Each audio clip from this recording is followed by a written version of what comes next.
ቀላቂ ያሉኝ ቀላቀልኩ 10 ደቂቃ ቆያሉኝ አቆየው አሁን ፊቴ የቱ ጋር ነው ኪም ካርዳሽን የመሰለው ውሸታው የት ደርሳለች የተባለች ልጅ እሺ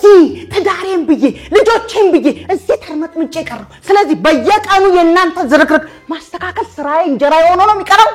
ይሄ ነው መርመጥመጥ እኮ አስፈላጊ ነው ቤቱ የልጆች ታምራት እኔን እርምጥመጥ ይቻላል እንዴ ያልሽው አሁን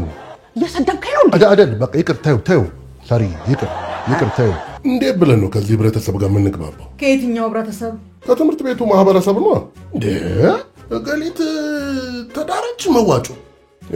ክርስትና መዋጮ ልደት መዋጮ ተመረቀች መዋጮ ገሊታ መዋጮ ሞተ መዋጮ ወይ ማሞተ ማን ታዲያ ገሌ ሞተ ያልከው ለምንድን ነው ፈሪዶ የፍልስፍናን ጫፍ ሳትጂ ዘለሽ ሞቶ ላይ ፍትት ያለሽ ቆይ ማን ለማን አዋጣ ብሎ ነው ማንንም አለማንም ጉዳዩ አሳሳቢ ቆይ ታዲያ ሐሳቡ ከማን ነው የመነጨው እና ጭንቅላት አይመራመር ልትይ ነው በባዶ ማሰብ አልችልም